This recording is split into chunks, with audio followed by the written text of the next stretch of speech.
No niin, moikka kaikki taas. En ole hetkeen tehnyt videot, mutta nyt ajattelin tehdä. Nyt on taas paljon tullut ostettua, niin lähdetään katsoa mitä tuli ostettua. Taisi mennä ehkä hitusen liikaa rahaa. Ei se mitään pikkuvikoja.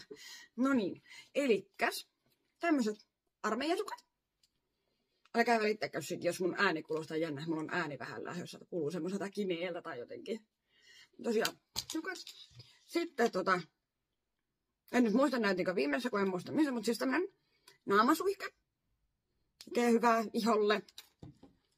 Sitten kynsilakkaa, liilaa. Mä tykkään paljon liilasta, niin varsinkin kynsilakoissa. Sitten baby, näitä pölytyyhkeitä, niin sanotusti, näitä tulee siis, en nyt tarkoita, että näitä käytettyä vauvojen takia, tai jos on vauva, ei mulla ole, mutta siis nämä on tosi kätevä moneen. Esimerkiksi tämän aktivointirannekkeen pyykkimisessä, kun se kuitenkin hikoilee ja tulee näin, niin nämä on tosi kätsyy siinäkin. Ihan siis moneen tulee käyttöön. Sitten tietysti näitä. Nämä on siis Rustasta haettu tänään. 2 pakettia toi pyllypyhäpaketti. Sitten Rustasta lisää niin tämmönen kukkia varten, kun tullut saatu kukkia tonne parvekkeelle, niin niihin sitten tosiaan. Mä voisin itse asiassa niistä ottaa sitten vaikka joku päivä, jos uskallan jännittää välillä niissä, niin ottaa vaikka kameran mukaan siihen, kun tulee laitettua multaa ja kukkia näihin. Sitten totta kai. No tää on sitten Sittarista. Juomapullo, motivaatiojuomapullo. Mutta tosiaan jatketaan sitten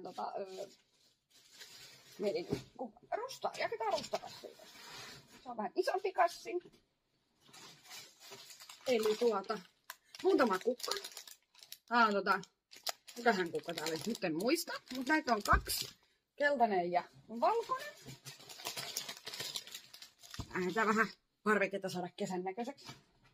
Sitten tosiaan tietysti näitä hanskoja, millä sitten kädet on ihan mullassa. Sitten ajattelin kokeilla kasvattaa itse herneitä. Joskus aikoinaan yritin, mutta ei niistä tullut mitään, mutta jos kokeilisi nyt uudestaan. Vaikka nämä olisi kyllä kannattanut tehdä jo aikaisemmin, yleensä toukokuussa. Toukokuussahan ne aloitetaan. Toki nyt silloin oli vielä tosi viileetä. Tämmönen pidike, mikä saa just tuohon mustaan tohon luotaan, mihinkä näytin, niin tää on sitten on sen kanssa niin kuin